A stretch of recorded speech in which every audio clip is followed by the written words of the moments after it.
ہاں جی جناب، کیسے مزاج؟ گھوم رہے دنیا دنیا نگر نگر؟ کیسا لگا لندن؟ مزہ آیا؟ لندن سے بھی ہم، میرا خیال ہے ابن انشا تو نکلے لیکن ہم آپ کو ہالینڈ لے کر جا رہے ہیں۔ کیوں؟ وہی، اب اس کے لیے کوئی ضروری ہے کہ کوئی وجہ بھی ہو؟ دل کر رہا تھا، چائے کا مگا پکڑا، آنکھیں بند کی اور آپ کو ہالینڈ لے آئے۔ خیر، سب باتیں اپنی جگہ۔ دیکھیے انشا جی کیا فرماتے ہیں ہالینڈ کے بارے میں۔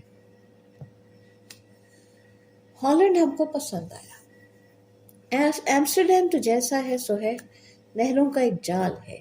ہمارا خیال تھا نہروں کا یہ اسکیم خوبصورتی کے لیے رکھی گئی ہے، پتہ چلا کہ یہ بات نہیں۔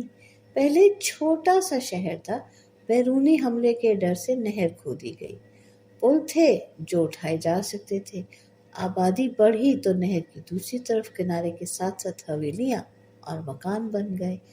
اس کی حفاظت کے لیے پہلی نہر کے متوازی نہر کا دوسرا حصار کھینچا گیا، پھر تیسرا اور پھر چوتھا، پانچواں، چھٹا، ساتواں، آٹھواں وغیرہ۔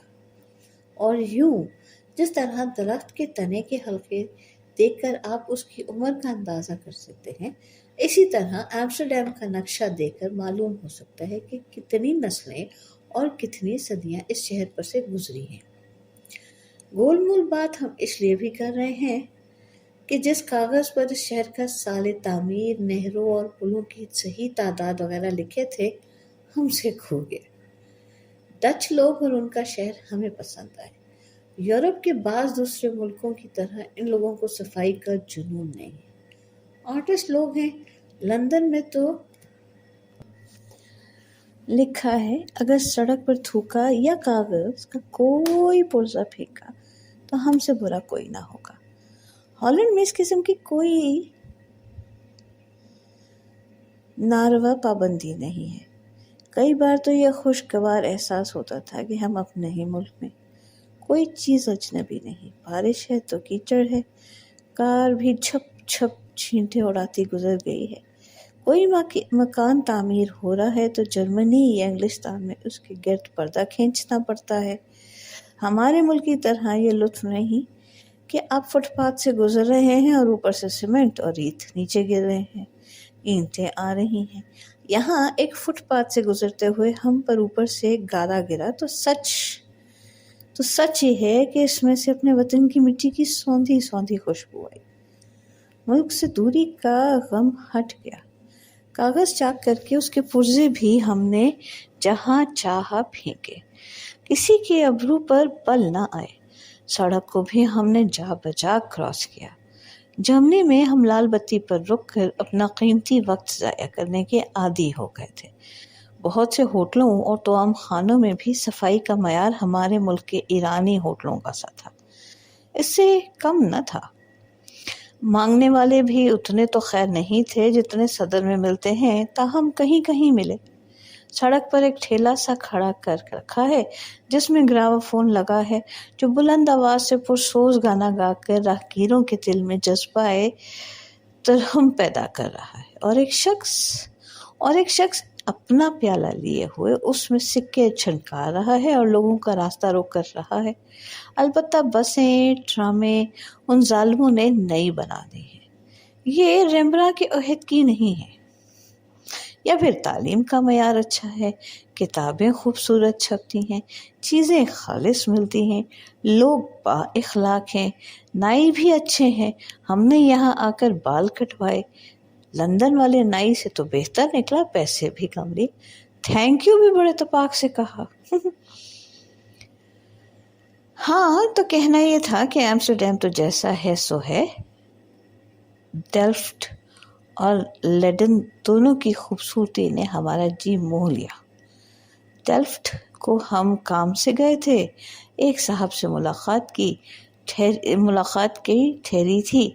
اس کے بعد ہم نے از خود ٹاؤن ہال کے گرد کے حصے کا چکر کاٹا۔ ڈیلفٹ میں ایک تو چینی مٹی کی صنعت پرانی ہے، ظروف پر، ٹائلوں پر نیلی نقش کاری یہاں کا خاص فن ہے، وہی رنگ کہ ملتان کی خصوصیت ہے۔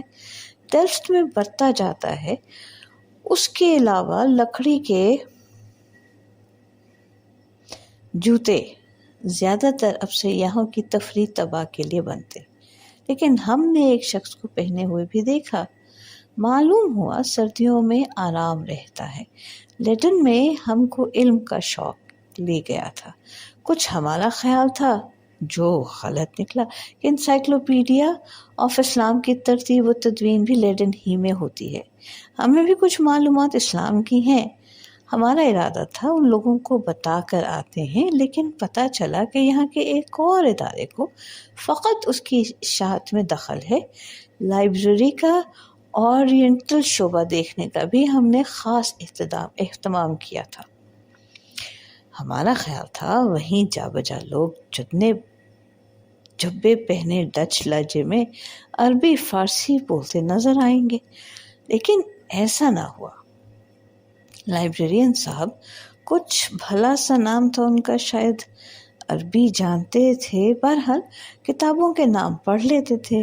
ہم نے اردو کی کتابیں دیکھنے کی خواہش کی کہ فقط ماسکو کی چھپی ہوئی اردو روسی لغت نکلی اور کچھ بھی نہیں۔ اس سے زیادہ کتابیں تو وہاں مکھی کی تھی، وہاں گورمکھی کی تھی۔ یہ دیکھیے جی، پرنٹنگ ایسی ہو رہی ہے کہ پتہ ہی نہیں چلتا لکھا کیا ہے۔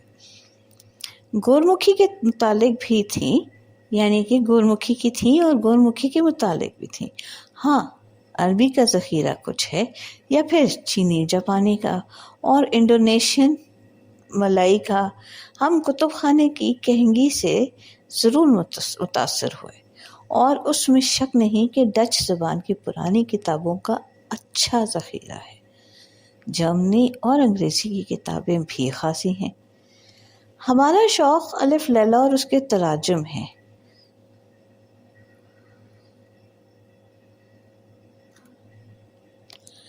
سو چند نسخے دیکھے جو اور جگہ نہ ملے تھے۔ اس سے قطع نظر جیسے گئے ویسے ہی پھر کے آ گئے، لیکن ہمیں ڈیلفٹ اور لیڈن کی گلیوں کوچوں نے بہت متاثر کیا۔ خوبصورت ٹائلوں والے مکانات، نہر لیڈن کے اندر سے بھی گزرتی ہے۔ سیر کرتے ہم پرانے ٹاؤن ہال کی طرف جا نکلے۔ سڑک کے سرے پر ایک پون چکی بھی تھی۔ مکانوں کا انداز وہی 17ویں 18ویں صدی کا۔ اسکائی اسکریپروں یعنی فلک نما مکانوں کی بدت فقط روٹرڈم میں دیکھی، کیونکہ وہ شہر عالمی جنگ کی بیماری میں ملبے کا ڈھیر ہو گیا تھا۔ نئی تعمیرات بلند اور مہیب اور چوکور ہیں۔ ایمسٹرڈیم بھی پرانے تاجروں اور رئیسوں کی حویلیوں کا شہر ہے، لیکن لیڈن اور ڈیلفٹ کے نکیلی چھتیں اور گیلری والے مکانات تو اپنی جگہ الگ ہی دلاویزی رکھتے ہیں۔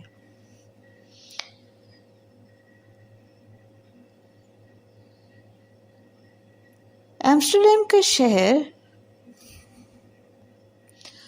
اور اس کا مشہور ٹروپن میوزیم، جس میں مختلف استوائی ملکوں کے رہن سہن کا انداز دکھایا گیا ہے، ان کے ملبوسات، گھر گھر کا سامان، زیور ظروف، باجے گاجے، اوزار اتوار، یہ ہم نے آنے سے پہلے ہی روز دیکھ لیا تھا۔ ایتھنولوجیکل میوزیم ہمارا خاص شوق ہے۔ برلن کے نوکر کنڈے یعنی معاشرتی میوزیم کا حال ہم نے مولوی محبوب عالم کے سفرنامے میں پڑھا تھا۔ کشاں کشاں پہنچے، افریقی اور چینی جاپانی شعبے تو دیکھے، لیکن وہ شعبہ جو اس عظیم براعظم سے متعلق رکھتا تھا مرمت کے لیے بند تھا۔ سخت مایوسی ہوئی۔ عمارت وہی ہے جو صدی کے آغاز میں تھی۔ مولوی محبوب عالم نے لکھا ہے کہ پنجاب سے متعلق ذخیرہ کافی نہ تھا۔ گو لاہور کے کثیر بازار کی 8 آنے والی ایک چارپائی بھی پڑی تھی، لیکن اس سے لوگ یہی نتیجہ نکالتے ہیں کہ ہندوستانی صرف ایسی ہی چارپائیاں استعمال کرتے ہیں۔ ایک صادق الاخبار بھاولپور کا نمونہ سیال کوٹی کاغذ پر چھپا ہوا رکھا تھا۔ میں نے وہاں رکھنے کے لیے پیسہ، اخبار اور انتخاب لاجواب کے نمونے ماں ایک لکھے ہوئے مراسلے کے، جو اتفاقاً میرے پاس تھا، عجائب گاہ کے اعلیٰ افسر کے پاس بھجوا دیے، جس نے مجھے بعد میں شکریہ کا خط بھیجا۔ ہمارے